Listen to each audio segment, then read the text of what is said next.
Alright, so it's another gaming PC build video for this month based on the PC sales that we're looking at when it comes to ports. So this is a 4K gaming PC for around $1,250 to $1,300. It depends on what choices you want to make and what deals you want to take advantage of. So hey, check out the links in the description and press on that like button if you want to see more videos of that kind, and subscribe if you want to see me again. And without wasting any more time, let's make this short and sweet because there are a lot of other videos that we want to actually make. And let's get to the ports. First up, the CPU, and we have actually two options. It depends on where you want to get this CPU from and what do you want. The first option, the obvious one, is the AMD Ryzen 5 7600, and the second option, which is not so obvious, this is the AMD Ryzen 5 7500F. Now both CPUs are the same. They are identical CPUs, one that costs around $220 and the other that would cost around $180 with cooler. So what's the difference? The difference is that you can get the Ryzen 7600 second day after ordering. The Ryzen 7500F, you have to get it from AliExpress, and it will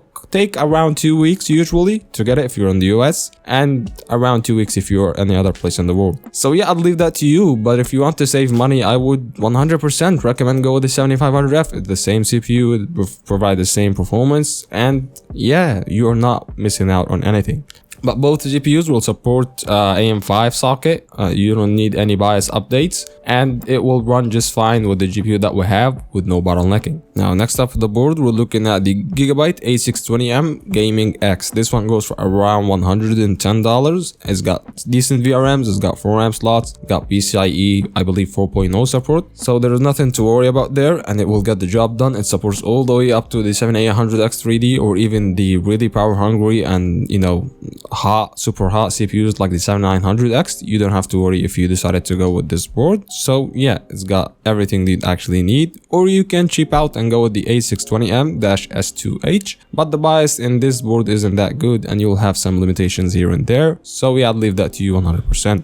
As for the RAM, we're looking at 32GB of DDR5 6000 MHz RAM for, I believe, I don't remember the brand name, but it's pretty good brand. I believe it's something Zenith. So yeah, 6000 MHz seems to be just fine. I believe it comes in white and it comes in black, so it depends on really what your liking is. And 32 gigs for a gaming PC like that is more than enough. 32 gigs is enough for any budget in my opinion, but again, yeah, it is what it is, and it's actually a decent space. As for the SSD, we're looking at the 1TB Kingston MV2 1TB SSD. This one goes for around $40 to $43. It's an M.2 SSD, PCIe 4.0, PCIe Gen 4 SSD, so you're getting the fastest of the fastest boot up times and loading speeds. It's a budget Gen 4 SSD, so it's not actually the fastest, but we have to say that, right? So yeah, we'll get the job done. It's a really good one for the money that you're paying, and you really cannot go wrong with it at all. Now the GPU, and you know what we're here for. We're looking at the XFX, I believe, or the Sapphire RX 7900 XT. This one goes for $730 right now, and this is the cheapest you could find, the 7900 XT.